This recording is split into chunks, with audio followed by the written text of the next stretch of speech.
فاروق حیدر صاحب آخری وزیر اعظم ہیں؟ کچھ نیا کچھ ہونے والا ہے کہ سننے میں آ رہا ہے کہ آپ سارے لوگوں نے کمر کس لی ہوئی ہے پی ٹی آئی میں جانے کے لیے، اور مجھے فون کر کے پوچھ لینا اگر میں پی ٹی آئی میں ہوا یا۔ بسم اللہ الرحمن الرحیم۔ پروگرام گفتگو کے لیے آپ کا میزبان عاطف اکرم حاضر خدمت ہے۔ آج ہمارے مہمان ہیں چودھری مسعود خالد صاحب، وزیر زراعت آزاد حکومت ریاست جموں و کشمیر ہیں۔ السلام علیکم سر۔ پہلے تو بہت شکریہ، آپ نے ہمیں اپنے قیمتی وقت سے وقت دیا۔ سر سوال و جواب کا اگر سلسلہ آپ سے شروع کریں مختصراً، کیونکہ آپ کا وقت بڑا قیمتی ہے، تو مجھے پہلا سوال میں آپ کے ڈپارٹمنٹ سے سٹارٹ کرتا ہوں کہ آپ جس ڈپارٹمنٹ کے منسٹر ہیں، کیا آپ کے ڈپارٹمنٹ میں نے کوئی ذمہ داروں کے لیے کوئی ایسا اسکیمز لے کے آئے کہ ان کو فائدہ ہو، یا مجھے اس دور میں کچھ ایسا نظر نہیں آیا کہ آپ کی گورنمنٹ نے کوئی ذمہ داروں کے لیے کوئی ایسی اسکیمیں لائی ہوں؟ اتفاق کرتا ہوں سال سال سے جو ہے یہ اس شعبے میں بھی ورکنگ ہو رہی ہے۔ پہلے بھی لوگ رہے ہیں، اچھے لوگ بھی رہے ہیں، انہوں نے کام کیا ہوگا محکمہ زراعت میں، لیکن جو جس پیس پر یا جس لیول پہ کام ہونا چاہیے تھا، وہ میں بھی اس سے آپ کی بات سے اتفاق کرتا ہوں، میں مطمئن نہیں ہوں اس لیول پر جو ہے یہ ہم کام نہیں کر سکے ہیں۔ آزاد کشمیر میں اگرچہ جو ہے یہ زراعت اس طرح تو نہیں ہے جس طرح پنجاب میں یا باقی پاکستان کے صوبوں میں ہے، لیکن پھر بھی ہل فارمنگ جو ہے یہ یہاں پر ہو سکتی ہے، اور یہاں پر جو ہے یہ اس پر کام ساری دنیا میں جو ہے یہ ہوتا ہے۔ اس میں ویجیٹیبلز ہیں، اس میں فروٹس گروئنگ کے پروجیکٹس ہیں، دوسرے ہیں، لیکن بدقسمتی سے ہماری ابھی تک جو ترجیحات میں چاہتا تھا بنانے کے لیے، وہ ترجیحات ابھی تک بن نہیں سکی ہیں۔ کیا رکاوٹ ہے؟ رکاوٹ اس میں پورا نظام ہی ہے۔ مثلا یہ جو زرعی زمین ہے، اس کے ساتھ محکمہ مال کا کیا تعلق ہے، یا پٹواری کا کیا تعلق ہے، یا اس کی بائفرکیشن کا کیا تعلق ہے کہ آپ اس کو تقسیم کریں، تقسیم در تقسیم کریں۔ جو مذہبی معاملہ ہے، یعنی قرآنک تقسیم جو ہے بھائیوں کے درمیان جو ہوتی ہے، وہ ان کے جو ہے یہ رائٹس کی حد تک رہے، لیکن جو فزیکل یا پریکٹیکل بائفرکیشن ہے یا جو کھیت کی تقسیم ہے، وہ نہیں ہونی چاہیے۔ مثلا کھیت کا ایک سٹینڈرڈ آج سے 47 سے لے کر 70 سال گزر گئے ہیں، اور ہم کھیت کا ایک سٹینڈرڈ مقرر نہیں کر سکے ہیں۔ جرمنی میں جو ہے یہ انہوں نے کم از کم کھیت کا سٹینڈرڈ 50 ایکڑ رکھا ہوا ہے کم از کم، اور اس سے بڑے کھیت بھی ان کے ہیں۔ اسی طریقے سے یورپ میں جہاں پر زراعت میں کام ہوا ہے، یہ امریکہ میں اور کینیڈا میں، ان کی مثالیں تو بڑی ہیں۔ آپ چھوٹے لیول پہ آپ سنگاپور میں چلے جائیں، وہ دنیا کے فرسٹ 20 اکانومیز میں شامل ہیں۔ وہ چھوٹا سا ایک جزیرہ ہے جو پاکستان کے غالباً کوئی 100ویں حصے کے برابر ہے، لیکن انہوں نے یہ جس کو آپ نرسریز کہتے ہیں وہ ڈیولپ کی ہیں، اور پلانٹ بونسائی جو ہے یہ شروع ہی انہوں نے کی ہے سنگاپور سے۔ لیکن آپ مجھے یہ بتائیں کہ آپ کے پاس کیا، کیونکہ آپ باہر بھی جاتے رہتے ہیں، یورپ میں آپ کا بڑا، خاص طور پہ انگلینڈ میں بڑا آپ کا آنا جانا رہتا ہے، تو کیا آپ کے پاس افسران کا فقدان ہے یا میں نے یہ ساری تجاویز دیکھا نا جی، اس ملک میں پورے نظام کو ریوزٹ کرنے کی ضرورت ہے۔ موجودہ جو بیوروکریٹک سسٹم ہے، اس کو ریوزٹ کرنے کی ضرورت ہے۔ موجودہ جو ڈپارٹمنٹل سسٹم ہے، اس کو ریوزٹ کرنے کی ضرورت ہے۔ لوگ یہ کہتے ہیں کہ جب سے یہ محکمہ زراعت بنا ہے، زراعت ختم ہو گئی ہے، جب سے محکمہ جنگلات آیا ہے، جنگلات ختم ہو گئے ہیں، اور مطلب کوئی اچھی تعریف والی بات جس میں ہم یہ کہہ سکیں۔ میں ابھی جو ہے یہ باہر بیٹھے ہوئے آپ سے بات کر رہا تھا کہ یہ جو یہاں پر پولٹری میں آپ کو ڈیولپمنٹ نظر آتی ہے، یہ جو خاص کر آرگینک گاؤں میں جو ہے یہ مرغیاں پالنے کی یا انڈے یا مرغی جو گوشت ہے اس کے لیے، یہ ایک انگریز تھا جو ابھی 97 ایئرز اولڈ میں گلیمور جو یہاں پر رہا، اور وہ ابھی اس کی ڈیتھ ہوئی ہے کینیڈا میں جا کر۔ یہ سارا کام اس نے ڈیولپ کر کے ہمیں دیا ہے۔ ہمیں ماننا پڑے گا کہ ہمیں اپنی ترجیحات کو بطور قوم از سر نو تعین کرنا پڑے گا، اور اگر ہم نہیں کریں گے تو ہم ایک فیلئر نیشن ہی رہیں گے. ہم کبھی بھی ترقی نہیں کر سکتے ہیں. ہم کبھی، ہمارا جو کرپشن کا کہتے ہیں جی پرابلم ہے، وہ کرپشن کا پرابلم اس طرح تھوڑا ہے کہ کسی چند لوگوں میں آئی، وہ تو پورا کہتے ہیں روٹس کے میں لیول پر ہے. اس قوم میں جو ہے یہ کوئی فیر لوگ ہیں ہی نہیں جو اپنے اس کے لیے سب باتوں کو دیکھیں. آپ کے سامنے ہے چائنا کی مثال ہے، دنیا کی سب سے بڑی آبادی ان کی تھی، سب کچھ تھا، لیکن اس کے باوجود ان کو لوگ جو ہے یہ افیونی کہتے تھے، افیونی قوم کہتے تھے. لیکن اب وہاں پر جو ہے یہ چرس اور افیون تو پینا تو دور کی بات ہے، کسی کے خون میں اس کا نشان بھی آپ کو نہیں ملے. ہم تو ابھی بانگ اگا رہے ہیں.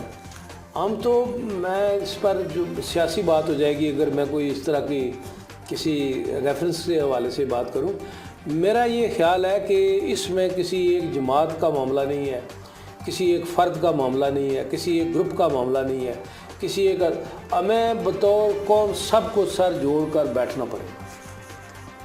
پورے چاروں صوبوں کو، جی بی کو، کشمیر کا جو موجودہ یہ جو آزاد حصہ ہے اس کے لوگوں کو، ہم سب کو، اور اس میں ہماری ایجنسیز ہیں، ہم سب لوگوں کو دیکھیں نا. اب آبادی کا جو کہتے ہیں 2050 میں پاکستان دنیا کا تیسرا بڑا ملک ہوگا. یعنی ہم سے بڑا ہوگا چائنا، ہم سے بڑا ہوگا انڈیا جو حجم میں اس وقت بھی 1 ارب سے زیادہ ہے. اس کے بعد ساری دنیا سے ہم بڑی آبادی کا ایک ہجوم لے کے چلیں گے، اور وہ بھی جو انسکلڈ ہیں یا جو مطلب ہے ایک برڈن ہے کسی بھی قوم کے لیے، وہ آبادی نہیں جو یوزفل ہو، جس کو آپ جو ہے یہ استعمال کر کے ملکی ترقی حاصل کر سکیں. میں آپ سے یہ گزارش کرتا ہوں کہ اس میں آپ کسی ایک سیاستدان کو فوکس نہ کریں، کوئی صحافی کسی کو فوکس نہ کریں، کسی محکمے کو، ادارے کو یا کسی کو فوکس نہ کریں. ہم سب کو بطور قوم، بطور ادارات مل بیٹھ کے تو یہ ایک سر جوڑ کے تو ہمیں جو ہے یہ اس بات کا فیصلہ کرنا چاہیے کہ ہمارے قومی مسائل کیا ہیں اور ان کا حل کیا ہے. آپ کی حکومت نے کیا سمجھتے ہیں کہ مقبوضہ کشمیر کے حوالے سے کیا کچھ ایسا اقدام کیا جس سے آپ مطمئن ہیں؟ دیکھیں نا جی، مقبوضہ کشمیر کے حوالے سے ہماری بڑی بدقسمتیاں ہیں، غلطیاں بھی ہیں، پہلوں نے بھی کی ہوں گی، ہم سے بھی ہوئی ہوں گی، پاکستان کی پہلی موجودہ یا اس کے بعد والی حکومتیں بھی کر سکتی ہیں. اس میں جو ہے یہ بھی ہمیں اپنی پالیسی کو ریوزٹ کرنے کی ضرورت ہے. ریاست جموں کشمیر کے لوگوں نے 1 صدی تک جو ایک اپنی کمٹمنٹ دکھائی ہے، آج بھی انڈیا، اگر صرف اقتصادی ترقی کی بات ہو تو ہندوستان سب کچھ ان کو دینے کے لیے تیار ہے، سب کچھ ان کے حوالے کرنے کے لیے تیار ہے، لیکن وہ ہندوستان کو ماننے کے لیے تیار نہیں ہے. ابھی اس کے لیے آخری کوشش ہے ان کی، وہ یہ ہے کہ کشمیریوں کی آئیڈینٹی مٹا دی جائے. اور یہ بھی اس میں خالی انڈیا شامل نہیں ہے، یہ ایک انٹرنیشنل کنسپریسی ہے جس میں اب ہماری بدقسمتی یہ بھی ہے کہ ہم مسلمان ہیں، اور شاید اس وقت دنیا میں اگر terrorist means Muslim and Muslim means terrorist, no other definition is accepted دنیا میں. پھر کیا ہوگا، کیا ہونے جا رہا ہے اس کے لیے یہی کیا فاروق حیدر صاحب آخری وزیر اعظم ہیں؟ جی آزاد کشمیر کے کچھ نیا کچھ ہونے والا ہے کیا؟ یہ بھی ایسی فضول باتیں پھیلائی جاتی ہے یا کی جاتی ہے. نہیں، یہ تو انہوں نے خود، آپ کے پی ایم نے خود کہا. میں کہتا ہوں کہ میں نے ان باتوں سے اتفاق کرتا، کوئی آزاد کشمیر کی موجودہ حیثیت کو یا آئیڈینٹی کو کوئی مٹا نہیں سکتا. ریاست جموں کشمیر کا یہ جو حق ہے، یہ 47 میں ہمارے بزرگوں نے یہ لڑ کر لیا، اور یہ نہیں لیا، یہ آپ کس بنیاد پر نہیں لیا کہ ہم نے اس کو، انہوں نے یہ کہا کہ ہم ریاست جموں کشمیر پاکستان کا قدرتی حصہ ہے. اس وقت جب یہ آپ کو پتہ ہے صوبہ سرحد میں ریفرنڈم ہوا، جی آپ کو پتہ ہے بلوچستان میں ریفرنڈم ہوا، پنجاب کی جو ہے یہ آبادی کی بنیاد پر تقسیم ہوئی، لیکن سندھ ایک صوبہ تھا جو اس وقت بھی پاکستان کے ساتھ جو ہے یہ بغیر کسی ریفرینڈم کے وہ لوگ کھڑے تھے کہ جی ہم پاکستان، چونکہ بنیادی وہ قیادت بھی ہوئی تھی، قائد اعظم بھی سندھ سے ہی بمبئی گئے تھے، بمبئی کا حصہ تھا یہ سندھ بھی، تو سندھ کے علاوہ باقی جو صوبے ہیں ان میں بھی یہ سارا کچھ ہوا ہے. سب نے یہ فیصلہ کیا کہ ہم پاکستان کا حصہ ہیں، یا کسی نے یہ فیصلہ کیا کہ ہم انڈیا کا حصہ ہیں.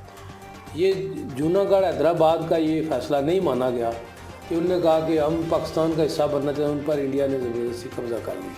کشمیر پر بھی وہ زبردستی قبضہ ہے اس حصے پر، لیکن ان کشمیری نے مانا نہیں ہے. میں ان کو داد دیتا ہوں، قابل فخر بات ہے، انہوں نے بہت قربانیاں دی ہیں وہاں، ہماری ماؤں بہنوں نے، بچیوں نے قربانیاں دی ہیں، لیکن ان لوگوں نے وہ انڈیا کا وہ فیصلہ مانا نہیں. یہ پی ڈی ایم بن گئی پاکستان میں، کیا آنے والے جو آزاد کشمیر کے الیکشن ہیں اس میں کیا یہ ایسی جماعتوں کے ساتھ آپ کا اتحاد ادھر بھی رہے گا؟ اور وہ ایک ڈیموکریٹک الائنس ہے، اس میں کے مقاصد مختلف ہیں، انتخابات سے ہٹ کے ہیں. یہ سارے انتخابات جو ہیں یہ مسلم لیگ اپنا الیکشن لڑے گی، پیپلز پارٹی اپنا الیکشن لڑے گی، اور اسی طرح پی ٹی آئی جو ہے یہ اپنے زور بازو سے الیکشن لڑے گی.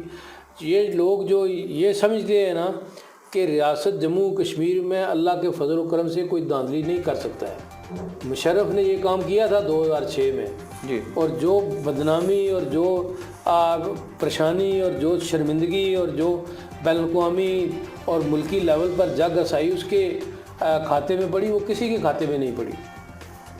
اس وقت جو ہے یہ رگ کیے گئے تھے الیکشن، اس میں یہ چودھری شجاعت صاحب نے ٹکٹ تقسیم کیے تھے، ہمیں وہ یاد ہے وقت. لیکن اس کے بعد جو ہے یہ ابھی جو الیکشن ہوئے ہیں میاں نواز شریف صاحب کے زمانے میں، یہ فری اینڈ فیئر الیکشن ہوئے. پیپلز پارٹی یہاں پر چودھری مجید صاحب وزیر اعظم تھے، وہ اپنی سیٹ بچا سکے، اور سینئر منسٹر کی سیٹ رہی چودھری یاسین صاحب کی. باقی وہ ساری سیٹیں جو ہے یہ ایک ان کی کراچی کی سیٹ ہے، باقی وہ الیکشن ہار گئے. تو مسلم لیگ اپنے زور بازو پر الیکشن لڑے گی، ہم کسی کو بیساکھی کا سہارا نہیں لیں گے، اور اللہ کے فضل و کرم سے اپنے کام کی بنیاد پر ہم الیکشن لیں گے. یہ پی ٹی آئی جو بیرسٹر صاحب جس کو لیڈ کر رہے ہیں، یہ کافی سننے میں آ رہا ہے کہ آپ سارے لوگوں نے کمر کس لی ہوئی ہے پی ٹی آئی میں جانے کے لیے، اور کافی سارے لوگ آپ کے جا رہے ہیں. تو بیرسٹر صاحب بھی بڑے اس میں وہ ہیں، کیا آپ جا رہے ہیں پی ٹی آئی میں؟ گزارش یہ ہے عاطف صاحب کہ یہ ابھی کتنے ماہ رہ گئے ہیں، آپ دیکھ لینا نا، مجھے فون کر لینا، میرا نمبر آپ رکھ لیں جی، مجھے فون کر کے پوچھ لینا اگر میں پی ٹی آئی میں ہوا یا کہیں آگے پیچھے گیا یا طارق صاحب گئے، مجھے بتا دینا کہ فون کر کے. سارے لوگ دیکھیں نا، مسلم کانفرنس کے لوگ ہیں جو مسلم لیگ میں آئے ہیں، اور اس وقت مسلم کانفرنس میں ہم نے سردار عتیق صاحب سے بڑے ہاتھ جوڑے تھے کہ مہربانی کر کے یہ کام نہ کریں، یہ زیادتی نہ کریں، لیکن انہوں نے اس وقت ہماری بات سنی نہیں. اب وہ وقت تو گزر گیا، لیکن ایک مسلم لیگ بن گئی ہے تو یہ ہمارا گھر بن گیا ہے، اس میں بڑا اچھا کام ہوا ہے، لوگوں نے بڑی محنت کی ہے. آپ ممبر کے یہ اس حلقے کو دیکھ لیں، اس کی شکل یہی تھی جب طارق صاحب نہیں بنے تھے. تو پیپلز پارٹی کے زمانے میں اس آپ کے حلقے کی، یہ میرپور کے ساتھ آپ کی سڑک کی، یہ سمانی کے ساتھ آپ کی سڑک کی، برنالے کی یہ سڑک، یہی شکل تھی اس وقت، یا اس میں کوئی تبدیلی آپ نے دیکھی ہے؟ نہیں، تبدیلی تو ہوئی، لیکن میں کہتا ہوں کہ آگے جو آنے والا الیکشن ہے اس میں نہ آپ اس پہ کس حیثیت سے آپ کنٹریبیوشن کریں گے، نہ آپ نے مقبوضہ کشمیر کے حوالے سے کوئی اپنی پالیسی واضح کی، نہ آپ کے حوالے سے جو ہے یہ آپ سمجھتے ہیں نا، یہ آپ اپنا دیکھیں نا عاطف صاحب، آپ میرے عزیز ہیں، آپ ایک یک طرفہ فیصلہ تو نہ کریں. اس اسمبلی نے جو ہے یہ 13ویں ترمیم کی، آپ کو بااختیار بنایا، فنڈز یہاں پر لائے، فیڈریشن آف پاکستان سے لیے، وہ آپ کو حق دلا کے دیا. اس میں بہت سی کمی کوتاہیاں بھی موجود ہیں. میں میرپور کا رہنے والا ہوں، منگلا ڈیم کے معاملے میں ہمارے ساتھ جو وعدے تھے وہ پورے نہیں ہوئے ابھی تک. وہاں ریام برج ابھی تک راستے میں پڑا ہوا ہے، اور بہت سے ہمارے ٹاؤنز کے معاملے ابھی تک وہاں راستے میں پڑے ہوئے ہیں. لیکن یہ ہماری قومی المیہ ہے، ہم بطور قوم جو ہم میں خرابیاں ہیں ان کو میں نے، آپ نے اور ان سب نے مل کر ہی دور کرنا ہے. کوئی اس میں یہ نہیں ہوگا کہ فرشتے آ کر ہمیں یہ ملک سنوار کر دیں گے، ہم نے خود ہی کوشش کرنی ہے. دوبارہ آپ کے محکمے کی طرف آتے ہیں کہ کوئی ذمہ داروں کے، جی میری گزارش یہ ہے کہ جو میرے محکمے کے متعلق، جب یہ میں ذمہ دار ہوں خود،